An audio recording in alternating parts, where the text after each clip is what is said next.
विघ्नहर्ता श्री गणेश, श्री गणेश, श्री गणेश। अंधास्त्र।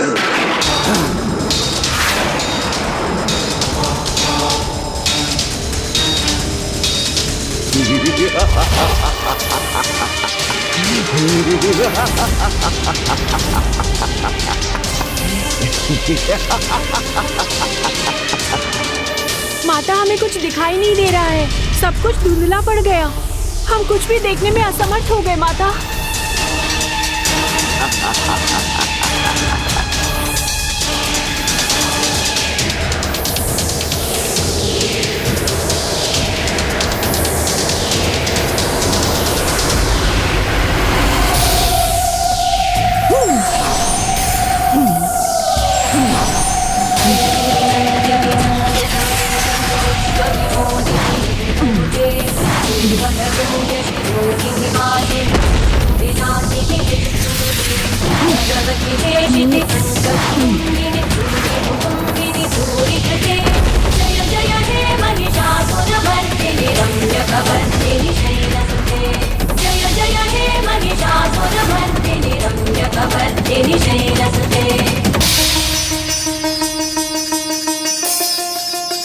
कर लो, जो भी प्रयास करना चाहती हो कर लो।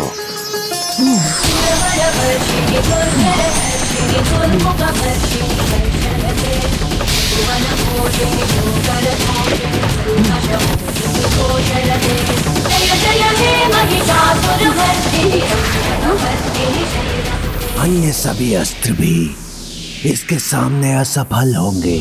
इनके अस्त्र असफल नहीं हुए।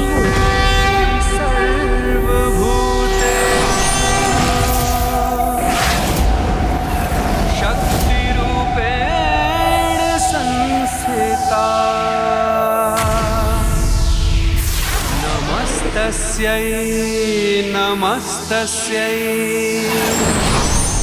नमस्तस्यै नमो नमः।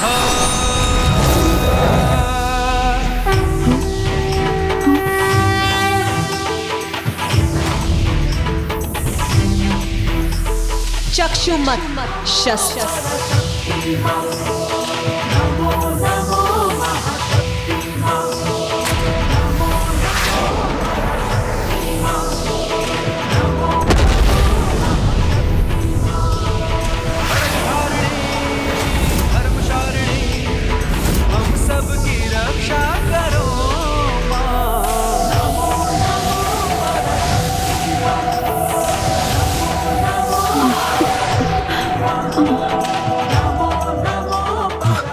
मेरा अंधास्त्र कैसे नष्ट हो गया?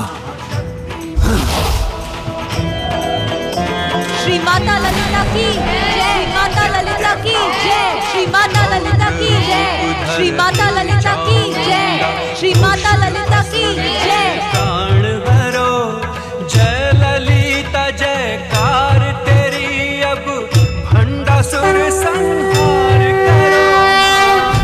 अभी तो तुम्हारी दृष्टि बस धुंधली हुई थी, इसीलिए अपना लक्ष्य साध सकी, किंतु अब जो अंधकार उत्पन्न करूंगा उससे पार पाकर अपने प्रहार से मेरे अस्त्र को कैसे नष्ट करोगे? अनामिस्त्र अस्त्र।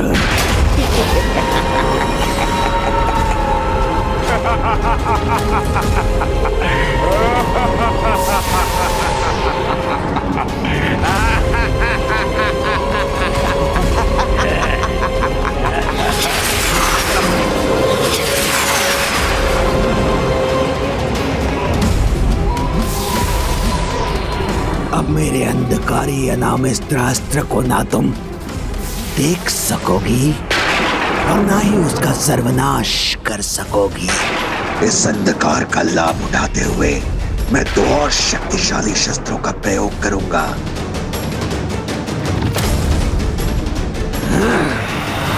रोगास्त्र, आयुर्नाशन अस्त्र।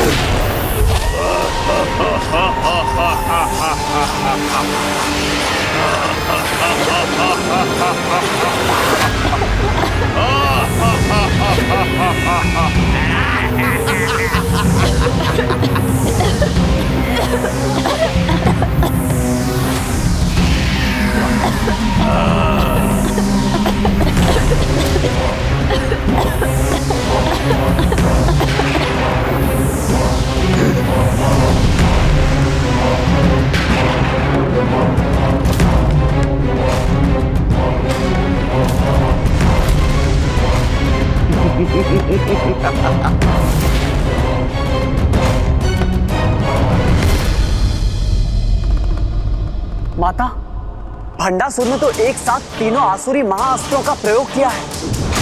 अनामिस्त्र अस्त्र असुर के कारण सृष्टि में बढ़ता अंधकार संकट उत्पन्न कर रहा है।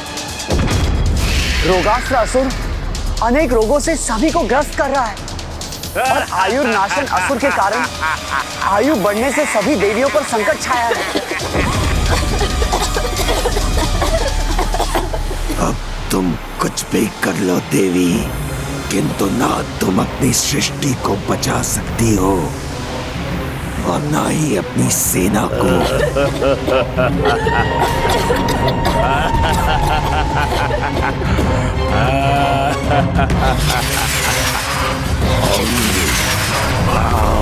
ओम शब्द भेदी अस्त्र।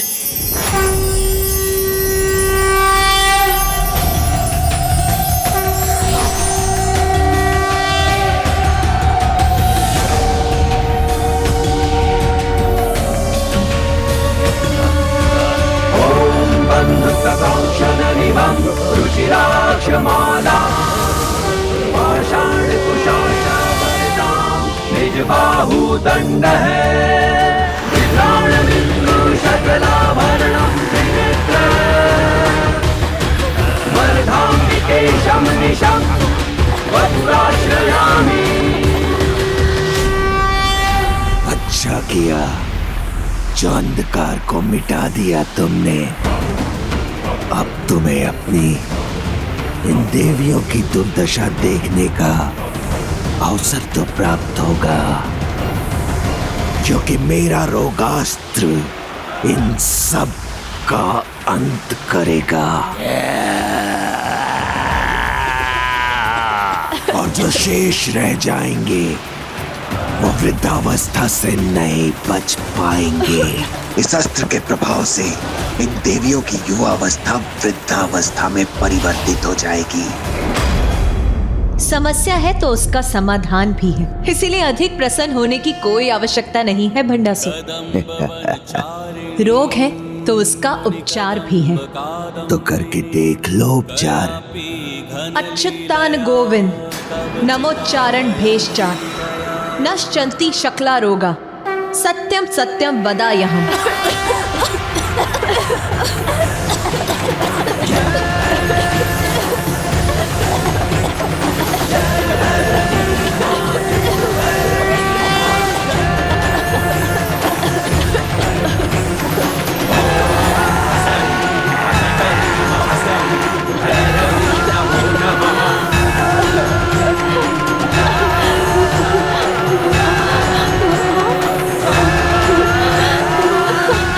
देवियां निरोग कैसे हो रही हैं?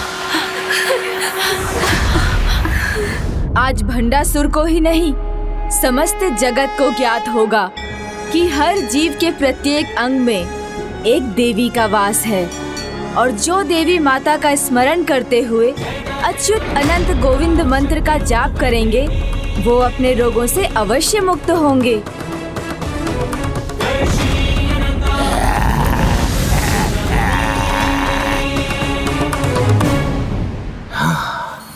मेरे अंधकार को तुम्हारे प्रकाश ने निगल लिया, रोगों को तुम्हारे उपचार ने मिटा दिया, क्योंकि वृद्धावस्था से बचाने का कोई उपाय तो तुम्हारे पास भी नहीं है। युवा अवस्था तो जीवन का मात्र एक चरण है जो केवल देह को प्रवाहित करता है, किंतु वो आत्मा जो अनंत काल से जीवन और मृत्यु के चक्रों को पार कर चुकी है, वो तो आयु के किसी भी चरण से परे है और जिसे अपनी आत्मा पर विश्वास होता है वो कभी भी वृद्ध नहीं होता है। नमस्तस्यै नमो नमः।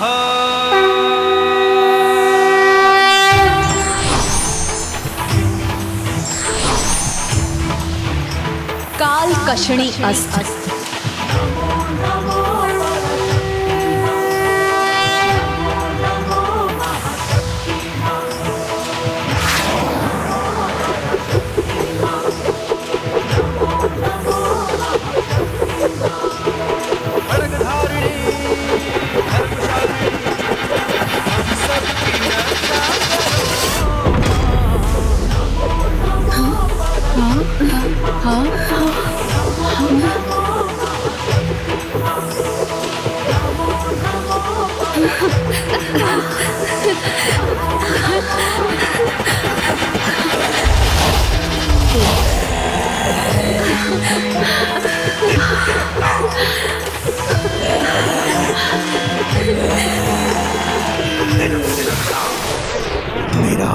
सुदर्शन अस्त्र भी व्यर्थ हो गया। असुर के प्राण हरो, जय ललिता जयकार तेरी, अब भंडासुर संहार करो। अभी भी समय है भंडासुर। माता पराशक्ति श्री माता ललिता की शक्ति को पहचान कर उनसे एक क्षमा याचना कर लो। बन जाओ उनके शरणागत। शक्ति पराशक्ति बहुत सुन चुका हूँ मैं। तुम्हें बहुत अहंकार है ना अपनी शक्ति पर देवियों। तो लो, मैं तुम्हारी शक्ति को ही मिटा देता हूँ। शक्ति नाश अस्त्र।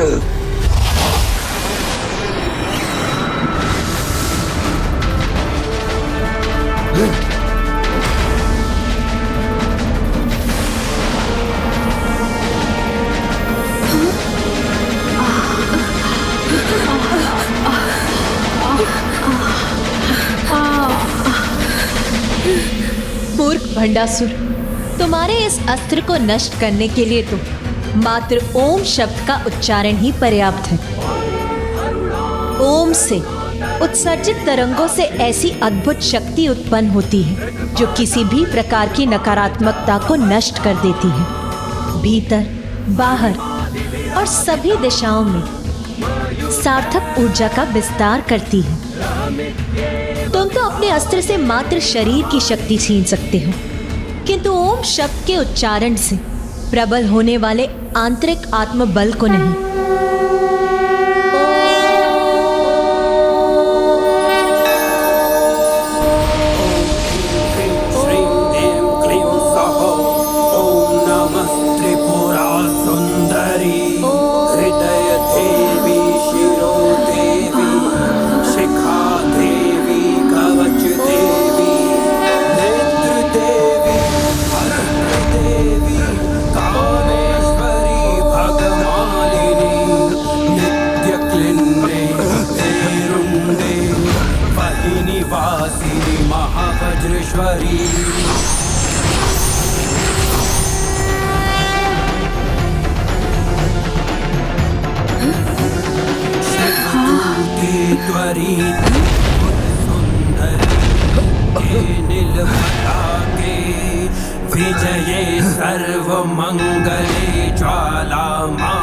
मैंने तुम्हें चेतावनी दी थी भंडासुर, किंतु माता पराशक्ति की शक्ति का उदाहरण स्वयं तुम्हारे सामने है। मात्र उनकी दृष्टि से तुम्हारा अस्त्र नष्ट हो गया। पाखंडास्त्र, भयास्त्र, सर्वस्मृति अस्त्र।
ज्ञातात्र अस्त्र, पाखंड अस्त्र को नष्ट करो। पाखंड का अंधकार कितना भी घना क्यों ना हो, ज्ञान का प्रकाश उसे दूर कर ही देता है। धर्म अस्त्र, भय अस्त्र का नाश करो। जहाँ धर्म होगा वहाँ भय नहीं हो सकता। इंद्रास्त्र, मिटा दो सर्व स्मृति अस्त्र को।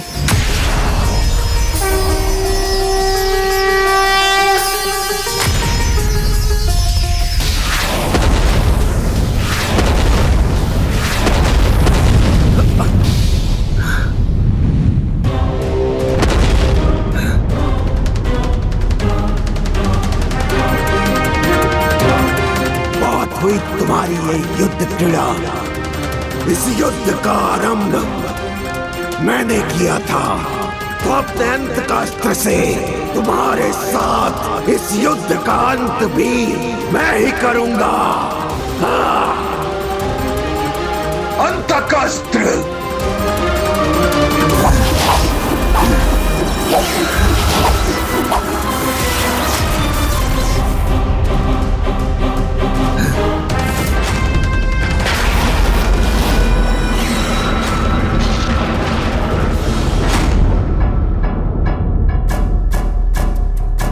आश्चर्य, यमराज का आवाहन किया है इस अस्त्र ने।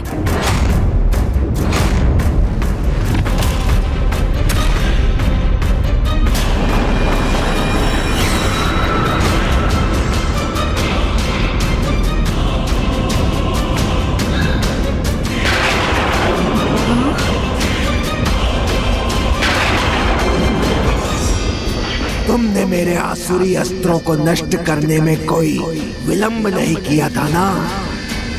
तो अब देखो, सभी ब्रह्मांडों के यमराज तुम सभी के प्राण हरने में तनिक भी समय नहीं लगाएंगे। इन्हें कैसे रोकोगी तुम?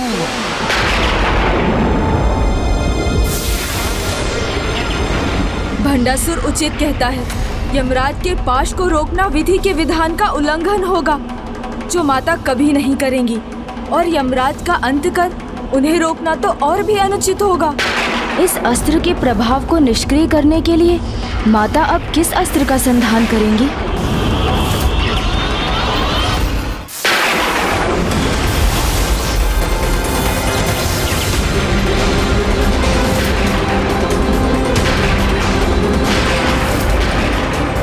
दुष्ट भंडासुर का ये कपट कहीं माता को भी दुविधा में डालने में सफल ना हो जाए। भंडासुर ने अंतकास्त्र का आवाहन कर इस युद्ध को अपने पक्ष में निर्णायक मोड़ पर ले ही आया। अब हम तो क्या, त्रिदेव और त्रिदेवियां भी इस अस्त्र के प्रभाव को रोक नहीं सकते, क्योंकि मर्यादा में हम देवता ही नहीं, सभी यमराज भी हैं, जो इस अंतकास्त्र के प्रभाव के कारण इस दुष्ट भंडासुर के वश में है।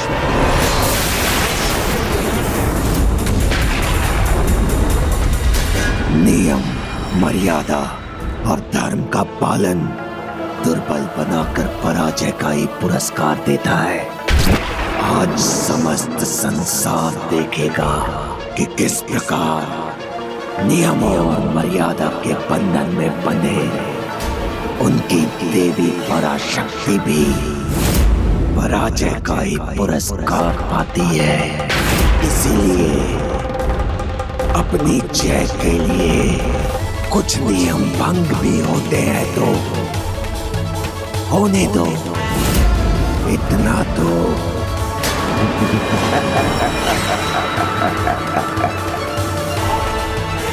स्वरक्षा और अन्य लाभ के लिए कुछ मर्यादाओं का उल्लंघन हो चलता है।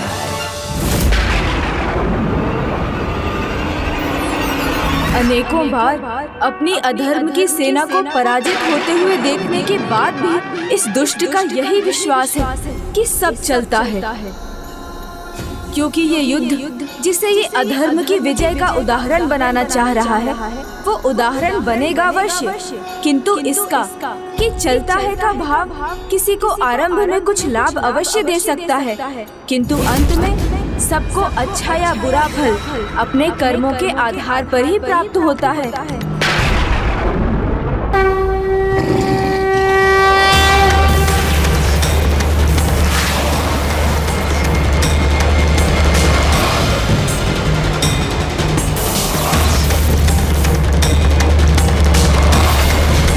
अब तो तुम्हें समझ आ ही गया होगा भंडासुर कि ईश्वर के प्रतीक इन मंत्रों का उच्चारण यदि कठिन हो जाए तो उनको लिखा अवश्य जा सकता है, क्योंकि जितनी शक्ति इनके स्वर में होती है उतनी ही शक्ति इनकी लिखावट में भी होती है। किंतु अब तुम्हारे मन में ये प्रश्न अवश्य होगा कि तुम्हारे मुकास्त्र को असफल करने का उपाय सूझा किसे? स्वयं तुम्हारे जन्मदाता श्री विघ्नहर्ता गणेश को। मेरे विघ्नहर्ता बार बार मेरे विघ्नकर्ता क्यों बन जाते हैं? हे प्रभु, ये आपका कैसा अन्याय है? मैंने सदैव आपकी पूजा की, आपकी अर्चना की, और उसका ये परिणाम दे रहे हैं आप? बार बार मुझे असफल कर आप अपने भक्त की भक्ति का अपमान क्यों कर रहे हैं?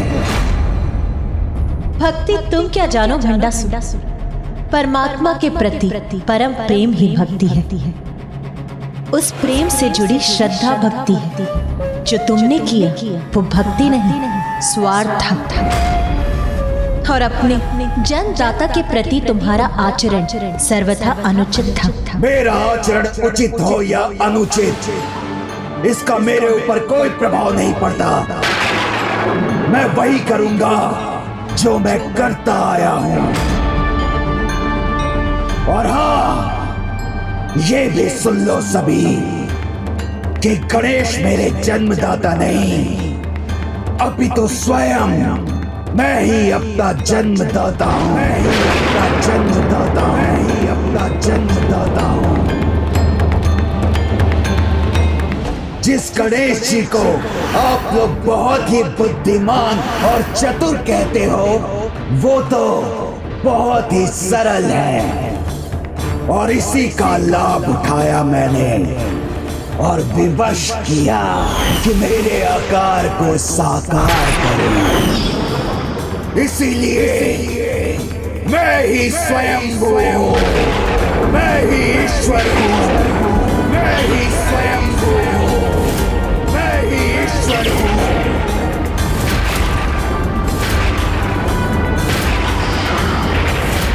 यही नहीं, मैंने अपने जन्म के पश्चात भी अनेकों बार उनका लाभ उठाया है। मोदक के बंधन में बांधकर उन्हें अमरपुर में ही रहने पर विवश कर दिया था मैंने। इतना ही नहीं, जब ये बालिका रश्मि प्रभा को बचाने आए थे, मैंने फिर इनके स्वभाव का लाभ उठाकर इनके सामने से ही रश्मि प्रभा को अपने साथ ले गया। इन वृद्धा के इस अंतिम चरण में तुम प्रभु गणेश जी का आवाहन कर अपने स्थान पर उनसे इन वृद्धा के हाथों खीर खाने का अनुरोध कर सकती हो।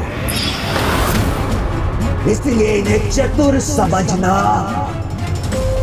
तुम्हारी बहुत बड़ी भूल है देवी।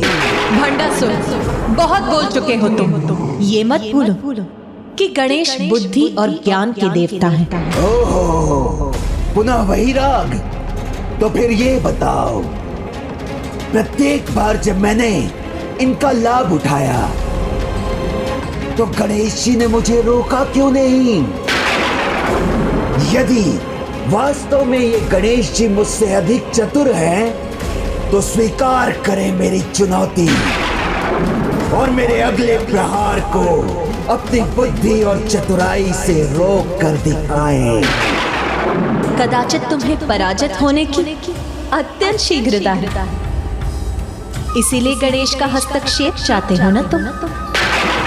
उचित है, तुम्हारी ये चुनौती स्वीकार है मुझे। तो भंडासुर, अब तुम अपनी संपूर्ण बुद्धि और चतुराई से अपने अस्त्रों का चुनाव करो। मैं तुम्हें वचन देती हूँ कि जब तक तुम्हारे अस्त्र और उसकी शक्ति के तत्व को समझकर स्वयं विघ्नहर्ता गणेश मुझे उसका तोड़ नहीं सुझाते, मैं तुम पर अपने किसी भी अस्त्र का प्रहार नहीं करूंगा। अब ये युद्ध मात्र गणेश की बुद्धि से ही लड़ा जाएगा। गणेश की विफलता मेरी विफलता होगी।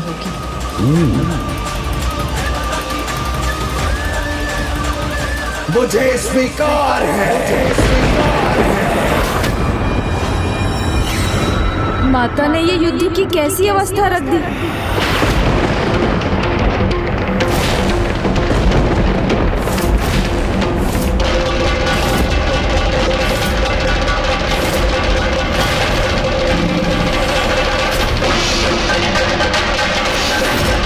सामर्थ्य और बुद्धि का प्रयोग कल्याण के लिए किया जाता है, ना कि विनाश के लिए। भंडासुर, उनकी परीक्षा केवल उन्हें बढ़ चढ़कर बताने से नहीं, अभी तो अवसर आने पर उसके उचित प्रयोग से होती और उसका ज्ञान तुम्हें अभी इसी युद्ध में हो जाएगा। ज्ञात हो जाएगा तुम कि तुम क्या, मैं क्या, और ज्ञात हो जाएगा कि कौन और क्या है प्रथम पूज्य गणेश, और ज्ञात हो जाएगा कि कौन और क्या है प्रथम पूज्य गणेश।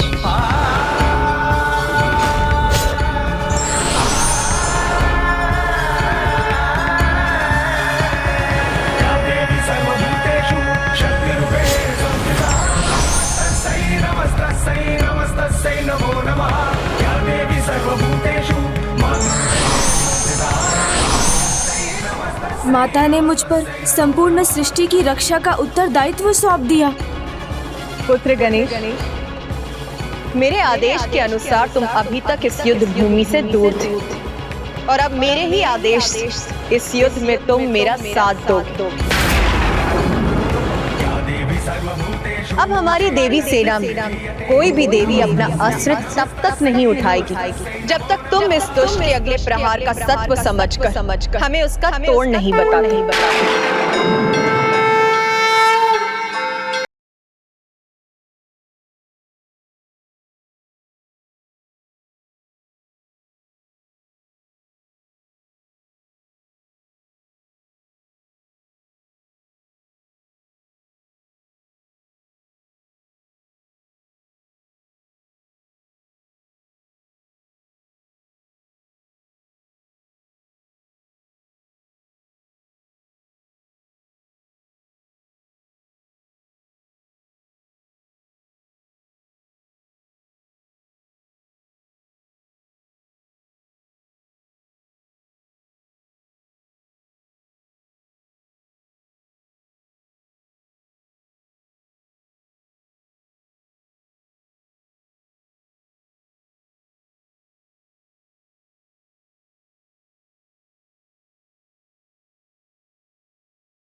और रही बात आशीर्वाद की, तो सबके अस्तित्व और शक्ति की स्रोत माता ही तो है, क्योंकि उनका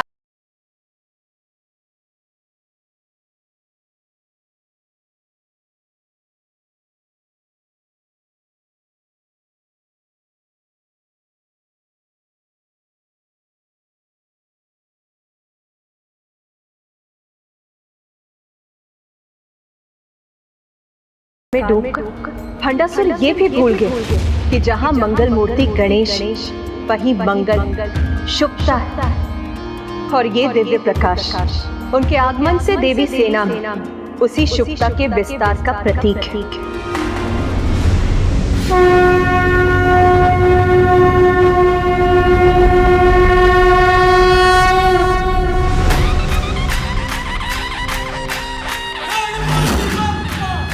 माता के आशीर्वाद की शक्ति का ज्ञान तो अब तुम्हें भी होगा भंडासुर, क्योंकि अब तुम्हारे जीवन की एक ही संभव दशा है, दुर्दशा। तुम अब अपनी अंतिम पराजय के अत्यंत निकट पहुंच चुके हो। अपनी अंतिम पराजय के अत्यंत निकट पहुंच चुके हो। पराजय के अत्यंत निकट पहुंच चुके हो। पराजय तो उसकी होती है प्रभु जिसे कुछ खोने का भय हो, किंतु मैं तो अपनी विजय के लिए कोई भी मूल्य चुका सकता हूँ, जिसका प्रमाण तो आपको तभी प्राप्त हुआ था जब स्वयं अपने हाथों से अपनी प्रिय पुत्री के प्राण छीने थे मैंने। इस अचूक महासुरी महाअस्त्र के होने के कारण विजय के लिए मुझे इस सेना की कोई आवश्यकता नहीं।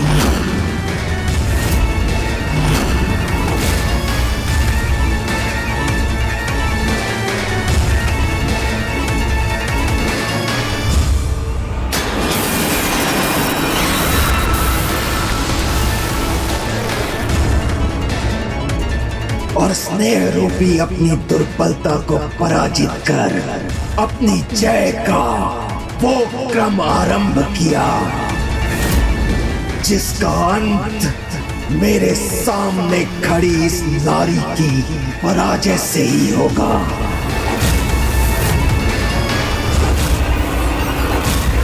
अब ये युद्ध मैं नहीं,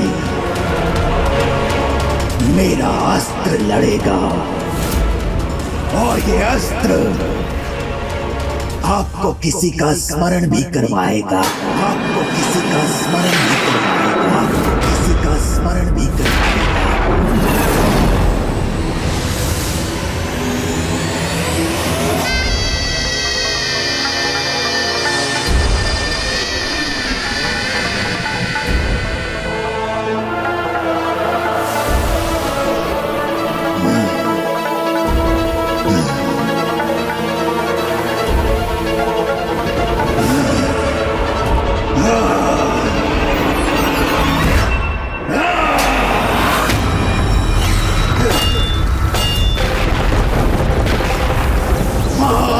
क्रियान्वित हो।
दानव रूपी क्या है ये अत्यंत भयानक पर्वत?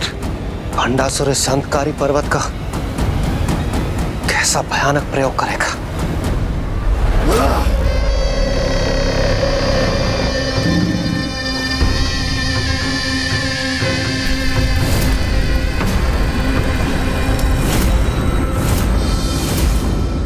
अब ये मेरा महाआसुरी अस्त्र और मेरे पीछे स्थित इसकी शक्ति मेरी इच्छा अनुसार मेरे लिए युद्ध करने के लिए पर्याप्त है। महासुरी महास्त्र प्राप्त कर अपार आसुरी शक्ति का स्वामी बन गया है महासुर भंडासुर। मैं आप सबको पुनः एक अवसर दे रहा हूं, तो विलंब किस बात का? प्रमाणित कीजिए कि आप सबका कोई अस्तित्व है। विजय प्राप्ति के बाद मेरे साथ इस सृष्टि पर अनंत काल तक राज करने का अवसर प्राप्त कीजिए। हाँ हम तैयार हैं, हम तैयार हैं, हाँ हम तैयार हैं, हम तैयार हैं, तैयार हैं, तैयार हैं। देवी, अब मेरा अगला और भयंकर प्रहार सहने के लिए तैयार हो जाओ। तैयार हो जाइए असुर सम्राट महिषासुर। प्रथम आक्रमण आपको ही करना होगा। एक नारी ने ही आपका अपमान कर आपका वध किया था ना?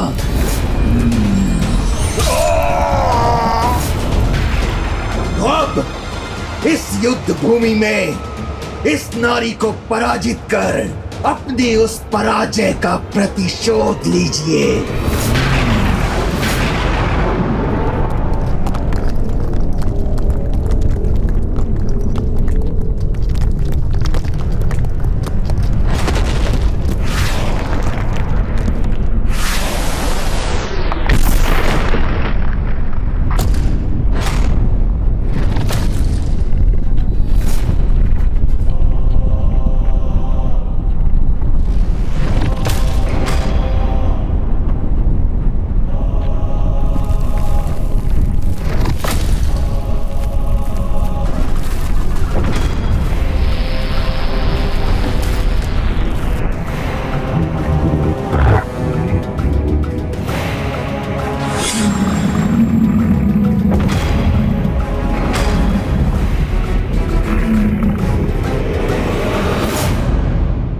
भंडासुर के सभी असुर महायोद्धाओं का तो अंत हो चुका, तो फिर ये कौन है?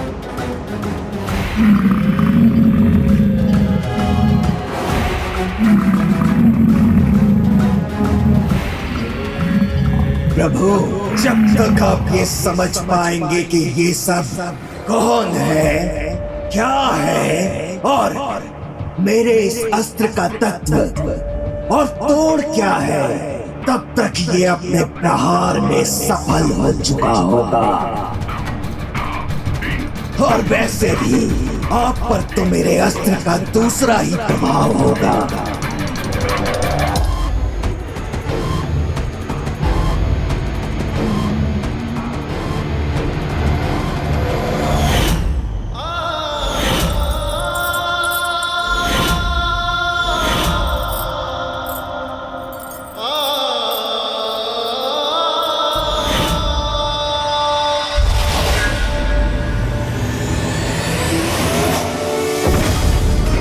दुष्ट भंडासुर ने एक साथ 2 प्रहार किए हैं। एक और तो उसने माताओं को शारीरिक क्षति पहुंचाने के लिए अपनी महिष सेना का आवाहन किया है, तो दूसरी ओर रश्मि प्रभा का स्मरण कराकर उसने अनुज गणेश पर भी मानसिक प्रहार किया है।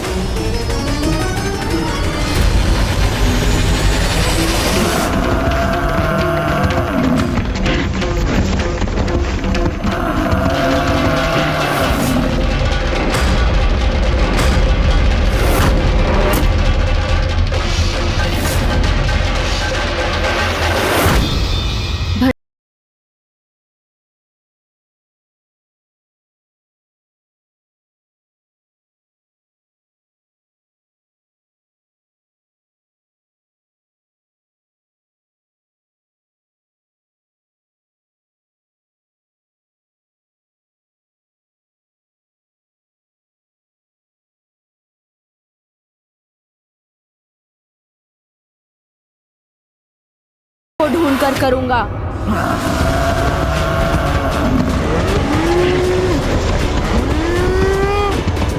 कौन हो सकते हैं ये महेश? क्या हो सकता है इनका मूल तत्व और क्या है भंडासुर के इस प्रहार का तोड़?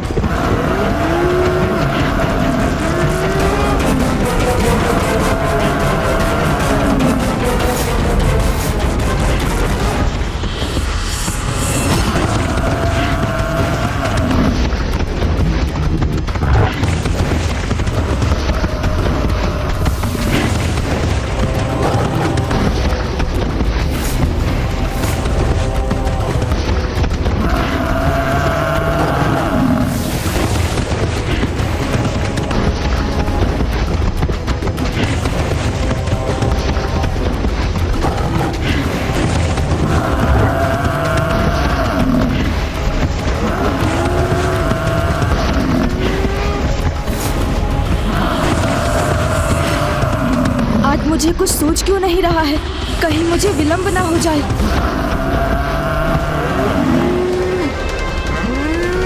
माताएं इस प्रकार कब तक अपनी रक्षा कर सकेंगी? मैं अब तनिक भी विलंब नहीं कर सकता। किंतु ये अस्त्र क्या है, इसका तोड़ क्या है, कुछ समझ नहीं पा रहा हूं मैं।